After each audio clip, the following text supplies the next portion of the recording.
இப்போது எபிசோட் 26-30 என்ன நடந்துச்சு அப்படிங்கிறது பார்க்கலாம். இந்த ஸ்டேஷனில் வந்து அடிக்கடி ஒரு அகோரி வராரு. அப்போ அந்த அகோரி யார் அப்படின்னு சொல்லி எல்லாருக்கிட்டையும் முரளி கேட்குறாரு. கேட்டவுடனே இந்த எல்லா கான்ஸ்டபிளும் என்ன சொல்கிறாங்கன்னா, இந்த அகோரியோட குழந்தை பிறந்த ஒரு 5 நிமிஷத்தில் அவரோட ஒய்ஃபையும் அந்த பச்சை குழந்தையும் யாரோ கொலை பண்ணிட்டாங்க. ரொம்ப ப்ரூட்டல் மர்டர். அதை பார்த்த ஷாக்கில் அவர் ஒரு மாதிரி பைத்தியம் ஆகிட்டார். அடிக்கடி வந்து எங்கேயோ போயிடுவார், ஹிமாலயாஸ்க்கு எங்கேயோ போயிடுவார். எப்போயாச்சும் ஒரு வாட்டி, வருஷத்துக்கு ஒரு வாட்டி ஸ்டேஷனுக்கு வருவார். வந்து ஸ்டேஷனெல்லாம் அவரே க்ளீன் பண்ணுவார். நம்ம வாங்கி கொடுக்குற காஃபி டீ குடிச்சிட்டு அவரை இடத்த காலி பண்ணிட்டு போயிடுவார் அப்படின்னு சொல்லி சொல்கிறாங்க. முரளியும் அப்படியான்னு கேட்டுட்டு அப்படி போயிடுறாரு. இன்னொரு பக்கம் பாவரோட வீட்டை காட்டுறாங்க. பாவருக்கு அம்மா இருக்காங்க, தங்கச்சி இருக்காங்க. அவங்க அம்மாலாம் ரொம்ப சாஃப்டான ஃபேமிலியாக காட்டுறாங்க. அம்மா என்ன சொல்கிறாங்கன்னா, எப்போவுமே ரொம்ப நேர்மையாக இருக்கணும்ப்பா அப்படின்னு சொல்லி சொல்கிறாங்க. சொன்ன உடனே பாவரும் சரிம்மா அப்படின்னு சொல்லி சொல்கிறாங்க. சொன்ன உடனே அவங்க அம்மா என்ன சொல்கிறாங்கன்னா, இந்த வாட்டி நீ உனக்கு எஸ்ஹெச்ஓவாக ப்ரமோஷன் கிடச்சிருக்கு, இதை வந்து உங்கள் அப்பாவை இந்த வாட்டி நான் பார்க்க போகிறப்போ சொல்லிடுறேன் அப்படின்னு சொல்லி சொல்கிறாங்க. அவங்க அப்பா வந்து ஜெயிலில் இருக்காங்க போல இருக்கு. இந்த சீரீஸில் வந்து பார்த்திங்கன்னா எந்த ஒரு கேரக்டரையுமே சும்மா காட்டலை. எல்லா கேரக்டருக்கும் ஒரு மீனிங் இருக்குது, எல்லா கேரக்டருக்கும் ஒரு ரோல் இருக்குது. ஸோ அவங்க அப்பா கேரக்டருக்கும் ஏதாச்சும் ஒரு ரோல் வரும்னு நினைக்கிறேன். இப்போ அவர் எஸ்ஹெச்ஓவாக ப்ரமோட் ஆகி ஆஃபீஸ்க்கு வந்த உடனே எல்லாரையும் கூப்பிட்டு வச்சு திட்டுறாரு.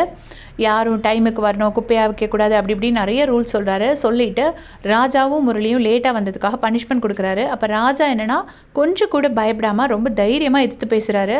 ஆமாம், உங்கள் சட்டையில் கூட தான் ஒரு ஸ்டார் மிஸ் ஆகுது அப்படின்னு சொல்லிட்டு வாவரோட மிஸ்டேக்ஸ் எல்லாம் ராஜா ஹைலைட் பண்ணுறாரு. அப்போ வாவர் அப்படியே ஒன்றுமே பேசாமல் எந்திரிச்சு போயிடுறாரு. நான் கூட திருப்பி சண்டை போடுவார் அப்படின்னு நினச்சேன். ஒன்றுமே சொல்லாமல் அவர் பாட்டு அப்படி போயிடுறாரு.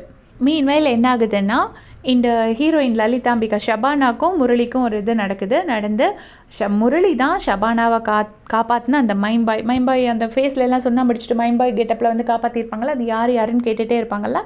அது நிறைய ஈவெண்ட்ஸ் நடந்து ஜீவா தான் தன்னை முரளி தான் நம்மளை காப்பாற்றினது அப்படிங்கிறது வந்து இவங்களுக்கு தெரிய வந்துடுது ஷபானாக்கு. அதுவே ஷபானாக்கு வந்து முரளி மேலே ஒரு சின்ன ஒரு அஃபெக்ஷன் வந்து பிளாசம் ஆகுது. இங்கே வந்து வடிவுக்கரசி மேம் அவங்க வந்து ஹாஸ்பிட்டலில் இருக்காங்களா, ஆச்சியை பார்க்குறதுக்கு பேரன் வரவே இல்லை அப்படின்னு சொல்லிட்டு கோவத்தில் ஹாஸ்பிட்டல்லேருந்து நைஸாக எஸ்கேப் ஆகிடுறாங்க. முதல்ல வந்து நர்ஸ் கிட்டெல்லாம் என்னை கூட்டி போய் விடுறியான்னு கேட்குறாங்க. அவங்க எதுவும் சொல்லலைன்னொடனே இவங்க பாட்டு நைஸாக எஸ்கேப் ஆகி வீட்டுக்கு வந்துடுறாங்க. வீட்டுக்கு வந்து பார்த்தா இங்கே போலீஸ் ட்ரெஸ் கிடக்குது, எல்லாமே கிடக்குது. ஒரு போலீஸ் ஃபோட்டோ வந்து கிஃப்டாக கொடுத்துருப்பாங்க அர்த்தனா மேம் போகிறப்போ. அந்த ஃபோட்டோலாம் பார்த்துட்டு என்னடா இவன் போலீஸ் வேஷத்தில் இருக்கான் அப்படின்னு நேராக போலீஸ் ஸ்டேஷன் வந்துடுறாங்க. போலீஸ் ஸ்டேஷன் வந்தோடனே முரளி வந்துட்டு இந்த மாதிரி நான் போலீஸ் வேஷம் போட்டுட்ருக்கேன், இங்கே ட்ராமா நடக்குது அப்படி இப்படின்னு சொல்லி ஷூட்டிங் நடக்குதுன்னு ஏமாற்றி ஆச்சியை அனுப்பி வச்சிடுறாங்க. அனுப்பி வச்சதுக்கப்புறமா ராஜா கூப்பிட்டு திட்டுறாரு. இப்போ உங்கள் ஆட்சிக்கு நீ போலீஸ் ஆகிட்டேன்னு தெரிஞ்சால் என்ன ஆக போகுது, உண்மையை தான் சொல்ல, ஏன் இப்படி மறைக்கிற அப்படின்னு சொல்லிட்டு ராஜா கூப்பிட்டு திட்டுறாரு. திட்டினோடனே இவர் நேராக வீட்டுக்கு வராரு. வீட்டுக்கு வந்துட்டு ஆச்சிக்கிட்ட, ஆச்சி நான் போலீஸ் கான்ஸ்டபிள் ஆகிட்டேன், எனக்கு ராஜா சார் தான் அந்த வேலை வாங்கி கொடுத்தாரு அப்படின்னு சொல்லிட்டு எல்லாத்தையுமே சொல்கிறாரு. அதை கேட்டு அவங்க ஆச்சியும் ரொம்ப ஹாப்பியாக்குறாங்க. முதல்ல விளக்குமாறு வச்சு நல்லா சாத்துறாங்க. அதுக்கப்புறமா ரொம்ப ஹாப்பியாக்கிட்டு மடியிலே போட்டு அந்த ஆச்சிக்கும் பேரனுக்கும் உள்ள மொமெண்ட்ஸ் வந்து அவ்வளோ பியூட்டிஃபுல்லான மொமெண்ட்ஸ் எல்லாமே அப்படி தான் இருக்குது. இதுக்கப்புறமா பார்த்தீங்கன்னா வாவர் வந்து 2 கேஸஸ் அலாட் பண்ணுறாரு. ஒன்று வந்து ஜீவாவை கூப்பிட்டு ஜீவாக்கிட்டேயும் ஸ்வென்சிக்கிட்டேயும் ஒரு கேஸ் கொடுக்குறாரு. 20 வருஷம் முன்னாடி ஒரு மாடு காணாமல் போயிடுச்சு, அந்த மாட்டை வந்து கண்டுபிடிங்க, பொங்கல் அன்னைக்கு காணாமல் போயிருக்கு, அதை உங்களுக்கு கண்டுபிடிச்சி கொடுக்கணும் அப்படின்னு சொல்லிட்டு ஜீவா கிட்ட சொல்கிறாரு. ஜீவாவும் ஸ்வென்சியும் ஓகேன்னு சொல்லிட்டு போயிடுறாங்க. அப்புறமா முரளிக்கும் ராஜாக்கும் இன்னொரு கேஸ் அலாட் பண்ணுறாரு. என்னென்னா 20 வருஷத்துக்கு முன்னாடி அந்த அகோரியோட ஒய்ஃபையும் குழந்தையும் கொன்னாங்கல்ல, அந்த கேஸை அலாட் பண்ணுறாரு. உடனே 20 வருஷத்துக்கு முன்னாடி காணாமல் கொலை பண்ணதை எப்படி சார் இப்போ கண்டுபிடிக்க முடியும் அப்படின்னு சொல்லிட்டு முரளி வந்து ராஜா கிட்ட புலம்பிட்டு இருக்காரு. அப்போ ராஜா சொல்கிறாங்க, அதெல்லாம் நம்ம இது சேலஞ்சாக எடுத்து நம்மளால் கண்டுபிடிக்க முடியாதுன்னு தான் அவன் இந்த கேஸை நம்ம தலையில் கட்டியிருக்கான். ஆனால் நம்ம இதை பண்ணோன்னா கண்டிப்பாக அவன் மூஞ்சி ஒரு மாதிரி ஆகிடும். ஸோ நம்ம இது ஒரு சேலஞ்சாக எடுத்து பண்ணுவோம் அப்படின்னு சொல்லிட்டு ராஜாவும் முரளியும் இது ஒரு சேலஞ்சாக எடுத்து ஸ்டார்ட் பண்ண ஆரம்பிக்கிறாங்க இன்வெஸ்டிகேஷனை. ஜீவாவும் ஸ்வென்சியும் அந்த மாடை தேடி போகிறாங்க. போன இடத்துல மாடோட ஓனர் ஜார்ஜ்னு நினைக்கிற அவர் பேர், அவர் வந்து நிற்கிற இந்த கேரக்டர் நேம் வந்து இளங்கோ தான் அந்த மாட்டை தொலைச்சிருக்காரு. கங்காங்கன்னு அந்த மாட்டோட பேர். என்னோட கங்கா சார் அப்படி இப்படின்னு சொல்லிட்டு ரொம்ப இமோஷனலாக பேசுகிறாரு அந்த மாட்டை பற்றி. உடனே ஜீவாவும் ஸ்வென்சியும் எல்லா டீட்டெயில்ஸும் கலெக்ட் பண்ணிக்கிறாங்க. 20 வருஷத்துக்கு முன்னாடி பொங்கல் அன்னைக்கு அந்த மாடு வந்து தொலைஞ்சு போயிருக்கு. இவர் வந்து ஒரு பால்காரராக இருந்திருக்காரு. அந்த மாடு தொலைஞ்சதுலேருந்து இவரோட வருமானம், வாழ்க்கை எல்லாமே அடிபட்டு போச்சு. இப்போ வந்து குப்பையை க்ளீன் பண்ணுற வேலையை பார்த்துட்ருக்காரு. அது எல்லாத்தையுமே அவர் சொல்கிறாரு. இவங்களும் அதை கேட்டு நோட்ஸ்லாம் எடுத்துகிட்டு போயிடுறாங்க. திருப்பி எகெயின் அந்த கிராமத்தில் தேடி அலையும் போது பார்த்திங்கன்னா அந்த அகோரி அந்த பக்கமாக நடந்து போயிட்டுருக்காரு. தெரியாமல் வண்டியை கொண்டு போய் அகோரி மேலே இடிச்சிடுறாங்க. யார் ஸ்வென்சியும் ஜீவாவும் அகோரி மேலே பைக் இடிச்சிடுறாங்க. பைக் இடித்து அகோரிக்கு வந்து அடிபட்டுருது, முட்டியில் அடிபட்டு ஹாஸ்பிட்டல் அட்மிட் பண்ணுறாங்க. சின்ன அடி தான், ஆனால் ஹாஸ்பிட்டலில் அட்மிட் பண்ணுறாங்க. அப்போ ஜீவா கிட்டேயும் ஸ்வென்சிக்கிட்டேயும் அந்த இளங்கோ மாடை தொலைச்சவர் வந்துட்டு ரொம்ப அன்பாக நடந்துக்கிறாரு. இதை பார்த்த உடனே அவருக்கு வந்து ரொம்ப இமோஷனல் ஆகிடுது ஜீவாக்கு. ஸோ இவ்வளோ தூரம் போலீஸ்காரன் நம்ம மேலே நம்பிக்கை வச்சுருக்காரு, ஸோ இவருக்காக எப்படியாச்சும் நான் இந்த வந்து மாட்டை கண்டுபிடிச்சே தீர்வேன் அப்படின்னு சொல்லிட்டு ஸ்வென்சிக்கிட்ட அவர் சொல்கிறாரு. இந்த பக்கம் பார்த்திங்கன்னா ராஜாவு முரளி இன்வெஸ்டிகேஷன் ஸ்டார்ட் பண்ணுறாங்க. ஸ்டார்ட் பண்ணி பார்த்ததில் என்ன தெரியுது அப்படின்னா, நேராக முதல்ல வந்துட்டு அந்த கவர்மெண்ட் ஹாஸ்பிட்டலில் போய் பார்க்குறாங்க போஸ்ட்மார்ட்டம் ரிப்போர்ட் வாங்குறதுக்கு. அங்கே போகிறப்போ அங்கே அவரோட ஃப்ரெண்டு, பழைய ஃப்ரெண்டு, ஸ்கூல் ஃப்ரெண்டை மீட் பண்ணுறாரு. ராஜாவோட ஸ்கூல் ஃப்ரெண்ட் ஜனனி அசோக் குமார் இருக்காங்கள்ல, அவங்களோட கேரக்டர் நேம் வந்து ஸ்வேதா. அந்த டாக்டர் ஸ்வேதாவை மீட் பண்ணுறாங்க. ஹே எப்படி இருக்குது அப்படின்னோடனே, இவ்வளோ நாள் காஷ்மீரில் இருந்தேன், இப்போ தான் நான் வந்து மதுரைக்கு ட்ரான்ஸ்ஃபர் ஆகி வந்திருக்கேன் அப்படின்னு சொல்லிட்டு அவங்க சொல்கிறாங்க. அவங்க வந்து அந்த ஜிஹெச்சில் வந்து டாக்டராக இருக்காங்க. ஸோ அவங்க போஸ்ட்மார்ட்டம் ரிப்போர்ட்லாம் கிடைக்கிறதுக்கு ஈஸியாக ஹெல்ப் பண்ணி கொடுக்குறாங்க. இவருக்கும் கிடச்சிருது. அப்புறமா யார் அந்த நர்ஸ், அந்த பிரசவம் பார்த்த நர்ஸை போய் பார்க்கணும்னு சொல்லிட்டு அந்த நர்ஸை போய் பார்க்குறாங்க. அந்த நர்ஸ் இப்போ ஒரு பெரிய பாட்டியாக இருக்காங்க. அந்த பாட்டிக்கிட்ட கேட்கும்போது அந்த பாட்டி சொல்கிறாங்க, நானும் எவ்வளவோ பார்த்துருக்கேன் டெலிவரி, ஆனால் அந்த டெலிவரி என்னால் மறக்க முடியாது. டெலிவரி ஆகி குழந்தை பிறந்து அவங்க அப்போ அந்த டைமில் அந்த குழந்தையோட அப்பா வரல. நான் பிரசவம் முடிச்சுட்டு நான் கீழே போகிறேன். அப்போ கரெக்டாக அவங்க அப்பா வராரு. வந்தோடனே மேலே உனக்கு குழந்தை பிறந்திருக்கு, போய் பாருடா, பொன் குழந்தை அப்படின்னு நான் சொன்னோடனே அவர் மேலே வந்து பார்க்க வந்தார். நானும் கூடயே வந்தேன். வரும்போது பார்த்தா அந்த டெலிவரியான அந்த லேடியையும் அந்த குழந்தையும் அவ்வளோ கொடூரமாக கொன்று இது பண்ணியிருந்தாங்க. ஃபேஸ்லலாம் அடித்து உடச்சி கொண்டு இருந்தாங்க. ரொம்ப கொடூரமான ஆயுதத்தால் தாக்கியிருந்தாங்க அப்படின்னு சொல்லி அவங்க ரொம்ப இமோஷனலாக சொல்கிறாங்க. இது கேட்டுட்டு இவங்களும் வந்துடுறாங்க. வந்து ஏதாவது நார்த் இந்தியன் கொள்ளக்கார கேங்காக இருக்குமா அப்படி இப்படின்னு நிறைய அனாலிசிஸ் பண்ணி பார்க்குறாங்க. யாரும் இல்லை அப்படிங்கிறது தெரிய வருது. இந்த டைமில் பார்த்தீங்கன்னா ஜீவா வந்து இந்த மாடு இன்வெஸ்டிகேஷன் பண்ணிட்டுருக்காருல, அப்போ ஜீவா கிட்ட ஸ்வென்சி சொல்கிறாங்க, நம்ம முரளிக்கிட்ட ஐடியா கேட்கலாம், அவன் கண்டிப்பாக ஹெல்ப் பண்ணுவான் அப்படின்னு சொல்கிறாங்க. உடனே ஜீவாக்கு அது ஒரு ஈகோ ப்ராப்ளமாக இருக்குது. இருந்தாலும் முரளியை கூப்பிட்டு ஹெல்ப் கேட்குறாங்க. அப்போ முரளி வந்து இதெல்லாம் கேட்டுட்டு, கண்டிப்பாக வெளியூர்காரன் இதெல்லாம் பண்ணியிருக்க மாட்டான், மாட்டை திருடிட்டு வெளியூர்காரன் என்ன பண்ண போகிறான், உள்ளூர்காரன் எவனோ தான் அந்த மாட்டை திருடியிருக்கான் அப்படின்னு சொல்லிட்டு முரளி ஐடியா கொடுக்குறாரு.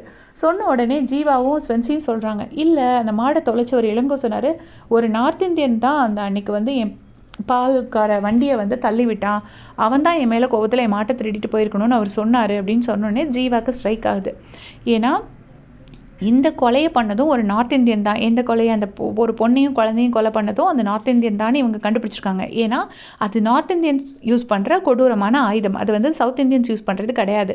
ஸோ அவன் தான் அதையும் பண்ணியிருக்கணும், அவன் தான் அந்த மாட்டையும் திருடி இருக்கணும் அப்படின்னு சொல்லி ஜீவா வந்து கண்டுபிடிச்சிட்டு இதை போய் முரளிக்கிட்ட போய் இதை கண்டுபிடிக்கிறது வந்து முரளி கண்டுபிடிக்கிறாரு. முரளி கண்டுபிடிச்சிட்டு நேராக ராஜா கிட்ட போய் அப்டேட் பண்ணுறாரு. அப்டேட் பண்ணிவிட்டு என்ன பண்ணுறாங்கன்னா, ஒரு ஸ்கெட்சிங் ஆர்டிஸ்ட்டை கூட்டிகிட்டு வராங்க. பழைய காலத்துலலாம் ஏதாவது ஒரு கேஸில் பார்த்தோன்னா அடையாளம் சொல்லுவாங்க, அதை வச்சு வரைவாங்கல்ல, அதே மாதிரி இந்த மாடை தொலைச்சவர் இளங்கோவை கூட்டிகிட்டு வந்து, உங்களுக்கு அந்த 20 வருஷம் முன்னாடி நடந்ததே அவரை ஞாபகம் இருக்கான்னு கேட்டோன்னே, என் தொழில் என் வாழ்க்கை எல்லாமே அவனால் போச்சு, என்னால் அவனை லைஃப்பில் மறக்கவே முடியாது, அவன் எப்படி தானே என்னால் சொல்ல முடியும்னு சொல்கிறாங்க.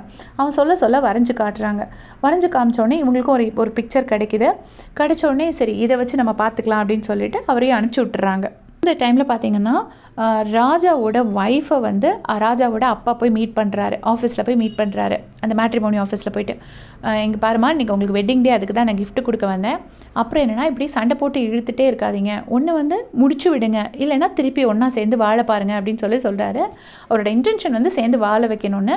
ஆனால் அவர் சொன்னதை வந்து அவங்க வந்து ராங்காக புரிஞ்சுக்கிறாங்க. சரி நம்ம முடிச்சு விட்டுறலாங்கிற மாதிரி ஒரு சின்ன தாட் அவங்களுக்கு வருது. வந்து அவங்க பாட்டு நடந்து வந்துகிட்டே இருக்காங்க. வரும்போது என்ன ஆகுது அப்படின்னு பார்த்தீங்கன்னா, இங்கே ராஜாவும் அந்த டாக்டர் ஸ்வேதா அவரோட சைல்ட்ஹுட் ஃப்ரெண்டுன்னு சொன்னாங்கல்ல, 2 பேரும் ஒரு ஹோட்டலில் உட்காந்து சாப்பிட்டுட்டு இருக்காங்க. சும்மா 2 பேரும் சேர்ந்து நம்ம ஒரு ஃபோட்டோ எடுத்துக்கலாம் அப்படின்னு சொல்லிட்டு அந்த ஃபோட்டோ எடுக்கிறதுக்காக அந்த டாக்டர் ஸ்வேதா, ஜனனி அசோக் குமார் வந்துட்டு கரெக்டாக அந்த டைமோட கிராஸ் ஆகி போகிற ராஜாவோட ஒய்ஃப்கிட்டே, ராஜாவோட ஒய்ஃபுங்கிறது தெரியாமல் எங்கள் 2 பேர்த்தையும் ஒரு ஃபோட்டோ எடுத்து கொடுக்குறியான்னு கேட்குறாங்க. அது அவங்களும் தப்பாக நினச்சிட்டு நேராக போயிட்டு அவங்க அப்பா கிட்டே சொல்லிடுறாங்க, எனக்கு வந்து கண்டிப்பாக டைவர்ஸ் வேணும் அங்கிள் அப்படின்னு சொல்லிட்டு. இந்த இடத்துல அவங்க எதுவும் சொல்லலை, அப்படியே டேரெக்டாக மூவ் ஆகி போயிட்டு அங்கே போய் ஃபோன் பண்ணி அவங்க அப்பா கிட்டே எனக்கு டைவர்ஸ் வேணும்னு சொல்லிட்டு ராஜாவோட அப்பா கிட்டே இன்ஃபார்ம் பண்ணிடுறாங்க. மீன்வேல் இங்கே என்ன ஆகுதுன்னா, ராஜாவும் இவங்களும் சேர்ந்து இந்த ஒரு ஸ்கெட்ச் கிடச்சிருக்குல்ல, அதை ஏஐயில் கொடுத்து இந்த மாதிரி ஸ்கெட்ச் இருக்கிற ஏதாச்சும் ஒரு சோஷியல் மீடியா பிளாட்ஃபார்மில் எதுலையாவது இவர் இருக்காரா அப்படின்னு சொல்லி தேடி பார்க்குறாங்க. தேடி பார்க்கும்போது இவங்களுக்கு இப்போ ஹைதராபாத்தில் ஒருத்தர் இப்படி இருக்கார், ஒரு ஸ்வீட் ஸ்டால் வச்சுருக்கிற ஒருத்தர் இருக்கார் அப்படிங்கிறது தெரிய வருது. அப்போ ஹிந்தியில் பேசணும் அப்படின்னு சொல்லிட்டு உங்கள் ஃப்ரெண்டு டாக்டர் ஸ்வேதாவை கூப்பிடுறாங்க. அவங்களும் ஹிந்தியில் பேசி எப்படியோ கோல்மால் பண்ணி அந்த ஹைதராபாத்தில் இருக்கிற அந்த ஹிந்திக்காரனோட மொபைல் நம்பரை வாங்கி கொடுத்துட்றாங்க. ஸோ இவங்களுக்கு இப்போ ஒரு லீடு கிடச்சிருச்சு. இன்னொரு பக்கம் ராஜாவோட ஒய்ஃப்க்கு டைவர்ஸ் வேணும்ல, அவங்க டைவர்ஸ்க்கு ஒரு லாயர் நம்பர் தேடுறாங்க. அப்போ வந்து லலிதா ஷபானாவோட நம்பர் அவங்களுக்கு கிடைக்கிது ஃப்ரெண்டு மூலமாக. ஸோ ஷபானாவை வந்து மீட் பண்ண வராங்க. மீட் பண்ண வந்து இந்த மாதிரி எனக்கு டைவர்ஸ் வேணும், என்னோடய ஹஸ்பண்ட் வந்து ராஜா சார் தான் அப்படின்னு சொல்கிறாங்க. சொல்லும்போது பார்த்தீங்கன்னா அந்த டைமில் யாரோ வந்து பயங்கரமாக லலிதாவோட ஆஃபீஸை அட்டாக் பண்ணுறாங்க. அவங்க ஏதோ ஒரு கவுன்சிலர் மேலே ஏதோ கம்ப்ளைண்ட் கொடுத்துருப்பாங்க போல இருக்கு. அவங்களோட ஆளுங்க வந்து பயங்கரமாக அட்டாக் பண்ணுறாங்க. அவங்கள காப்பாற்றுறதுக்காக ராஜாவும் முரளியும் வராங்க. வந்து காப்பாற்றிட்டு அந்த 2 லலிதாவையும் அப்புறம் ராஜாவோட ஒய்ஃபையும் 2 பேரையுமே அவங்களே வந்து போலீஸ் காரில் போய் ட்ராப் பண்ணுறாங்க. ட்ராப் பண்ணும்போது லலிதா முரளியும் 2 பேரும் பார்க்குறாங்க. இவங்க 2 பேரும் ரொம்ப அன்பாக இருக்கிறது, அதாவது ராஜாவுக்கு ஒய்ஃப் மேலே ரொம்ப லவ் இருக்குது, பட் ஒய்ஃப்க்கு ரொம்ப கோவம் இருக்குது அப்படிங்கிறத 2 பேரும் அப்சர்வ் பண்ணுறாங்க. அப்சர்வ் பண்ணிவிட்டு நம்ம எப்படியாச்சும் உங்கள் 2 பேர்த்தையும் சேர்த்து வைக்கணும் அப்படின்னு சொல்லி அவங்க 2 பேரும் முடிவு பண்ணுறாங்க. அடுத்த 5 எபிசோடில் என்ன நடக்குதுங்கிறத அடுத்த வீடியோவில் பார்க்கலாம். தேங்க்ஸ் ஃபார் வாட்சிங்.